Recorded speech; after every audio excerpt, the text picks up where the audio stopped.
Welcome to Electrified. My name is Dylan Loomis, and in this episode, we'll be doing an update on Hyliion. It's been some time since I initiated coverage on the company. If you missed that episode, be sure to check it out. I'll link it in the description below. Thomas Healy, the CEO, has done some interviews since then, and there is one major issue that I think we really need to spend some time talking about. And no, it's not the powertrain versus truck debacle, which I will say once more, Hyliion does not make actual trucks. They make the powertrains for the trucks. So without further ado, let's get into it. I'm sure by now you've all seen that Hyliion brought on Andy Card, the former Department of Transportation Secretary and White House Chief of Staff, to join their board of directors. This doesn't really need any explanation as to why this is such a beneficial move for Hyliion, and my boy JMac Investing on YouTube covered this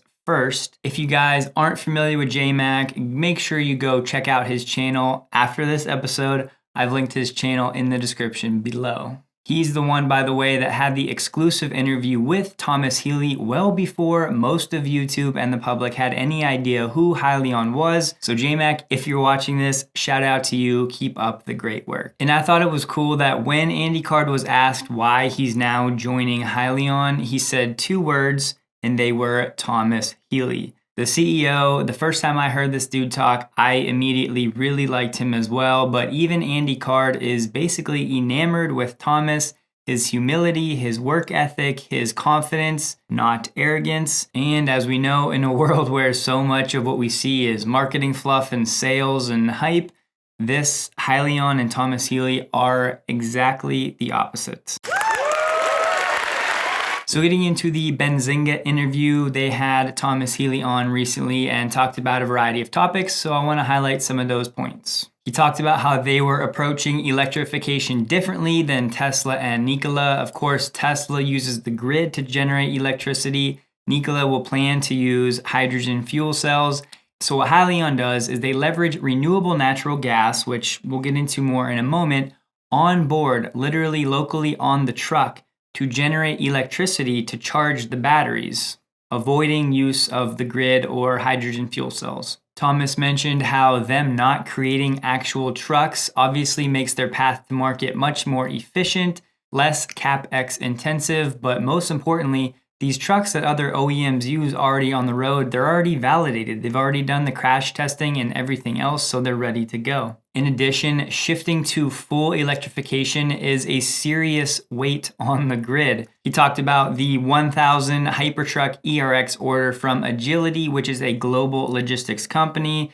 He mentioned how because they were global, this was going to help them expand elsewhere, and it may be even more beneficial than being in the US, because other governments have different regulations and are more conducive to the hybrid electrification movement than the US. Thomas was asked why they chose to go public via a SPAC and not a traditional IPO. They did consider both options for a time. However, their synergies with Tortoise or SHILL, ticker SHLL, were too good to pass up. They were seemingly on the same page in terms of renewable natural gas, not building trucks, and all of the business processes that Hyliion already had in place, SHILL was on board with. But most importantly, doing it this way, they will fully fund their operations. Thomas said once again, they do not need to raise any additional capital to fund their business model. The SPAC and SHILL will produce enough money to do everything that they plan to do. Also, it's a lot faster and more efficient than a traditional IPO would have been. They talked a little bit about COVID. Not a lot to report here. Nothing material will be changing. Of course, some deliveries were delayed because some of the manufacturing plants that these OEMs operated were shut down. So the powertrains that Hyliion was set to deliver got delayed. They're still going to deliver them, just on a pushed back timeline. So nothing major here. Now, probably the most important part of this episode.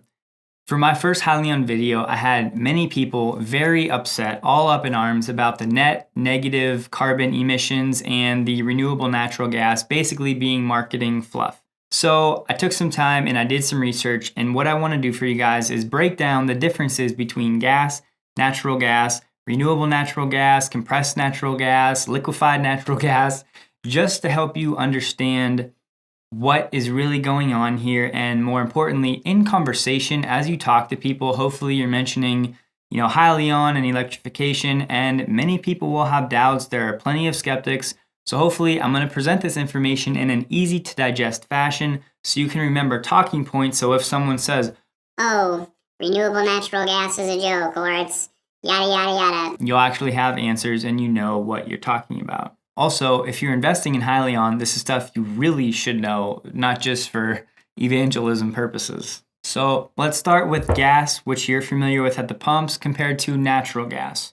They're similar, but natural gas is mostly made up of methane, which is mostly made of hydrogen. Gas, on the other hand, has carbon compounds in it, which are from crude oil. Since natural gas is made mostly of hydrogen, it does indeed have less emissions than gas. So both gasoline and natural gas do indeed come from the earth, but they are actually different. Gas, as you may or may not know, is greatly affected by the price of oil. Oil is a global commodity, which means it is shipped and transported via tankers all around the world. There are supply and demand fluctuations, resulting in price fluctuations and increased costs due to the transportation. Natural gas, on the other hand, is not a global commodity. It's more localized, and it is only transported via the infrastructure of the underground pipelines. So natural gas and renewable natural gas are filtered into the same pipeline system. Thus, there are less operating costs, meaning cost of natural gas is indeed typically less than gasoline. If you guys happen to see CNG or LNG, they stand for compressed natural gas or liquefied natural gas. Exactly what it sounds like. CNG is basically natural gas just compressed into a non-liquid state. LNG is obviously in a liquid state, but that's the difference. Now, it is true that 1 gallon of gasoline is more efficient than 1 equivalent gallon of natural gas. However, when you factor in the price differences, this changes. According to the Department of Energy, when gas was at $3.65 per gallon, an equivalent natural gas gallon would go for $2.15. Thomas actually mentioned in the interview that a comparable price for 1 gallon of diesel gas would be $1 for a natural gas equivalent. Now we'll move into renewable natural gas versus natural gas. They're the exact same chemical substance, however, the difference is how they are produced. Natural gas comes from the ground, think petroleum production as I mentioned, and renewable natural gas comes from places like landfills, wastelands, sewage treatment plants, poop, crop residuals, food waste, and things of basically things that decay without oxygen that produce methane. It's released into the air, and then RNG grabs that methane basically and harnesses it back into energy production. And yes, there is not enough RNG production currently to overhaul the entire natural gas or gasoline industry, but that was never intended to be the case. Any amount of RNG that we can use incrementally will indeed be better for the environment, even if it's not the entire market. And there is plenty enough available to make a very significant impact. You may also hear RNG be referred to as biomethane or biogas, so just keep that in mind. And yes, methane is a very powerful, harmful greenhouse gas. However, right now it's leaking into the atmosphere from these places I just mentioned, the landfills and the like. Renewable natural gas harnesses that, so essentially takes it out of what would otherwise be in the atmosphere and turns it into energy, which is obviously a good thing. Then using that energy to also replace energy from fossil fuels is yet another good thing. And what's cool is that RNG and NG are exactly the same chemical compound, which means they can be blended in the existing pipeline without any issues, without any investment into more infrastructure. A few years ago, natural gas was thought to be the future of the transportation industry. However, once it was implemented, people began to realize it's not as performance efficient and powerful as diesel or gasoline. But during this time of optimism, that infrastructure was built for natural gas and is still there today, which is what Hyliion is taking advantage of using. So this RNG that is harvested can be sent directly into these pipelines that are already there with no additional capex. A study conducted by UC Davis estimated that more than 20% of California's residential natural gas use can be supplied by RNG derived from the state's existing organic waste alone. In the transportation sector, that's enough to replace 20% of the fuel used by heavy-duty trucks in the state. RNG is also available 24/7 day and night. It's not limited like solar and wind. And yes, RNG is indeed considered carbon negative because it's produced from organic matter that once absorbed carbon dioxide from the atmosphere. And as mentioned earlier, because it captures more greenhouse gases than it emits, it's actually indeed carbon negative. So now you may be asking or should be asking, well, why aren't more people using it? It's a great question. I'm glad you asked.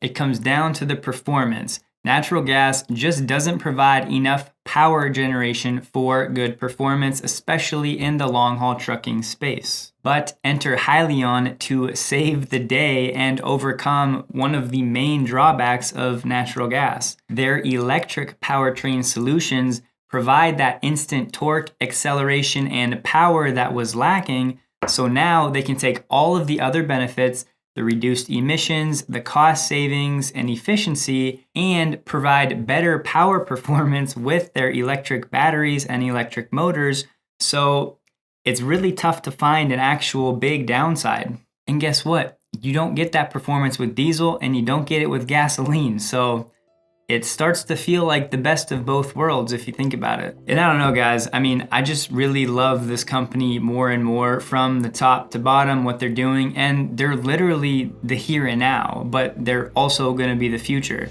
So they're producing products, they have products, the Hypertruck ERX, which is a powertrain only, will be delivered in 2021 to Agility, who already placed a 1,000 unit pre-order. So yes, they're building products now, they have products on the road now, but they're gonna be viable for the future as well. Transportation, gas, and oil are literally some of the biggest industries on the planet. So this is not a zero-sum game for the electrification movement. It's not a one company's gonna win it all. It's not a Tesla wins or Hyliion loses or anything like that. All of these electrification players are really on the same team up against big oil and the gasoline industry. And yes, their markets do overlap a bit, but it doesn't matter that much. There is plenty of pie to be had for everyone.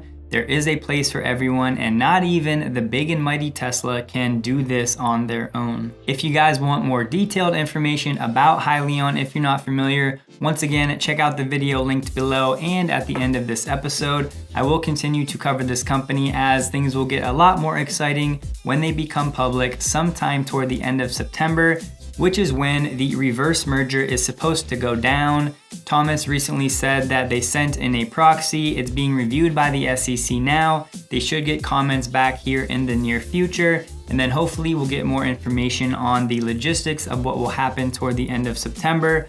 But I will definitely keep you posted no matter what. I hope this video was beneficial in some way, shape, or form. Please like it if it was. Subscribe if you're not already.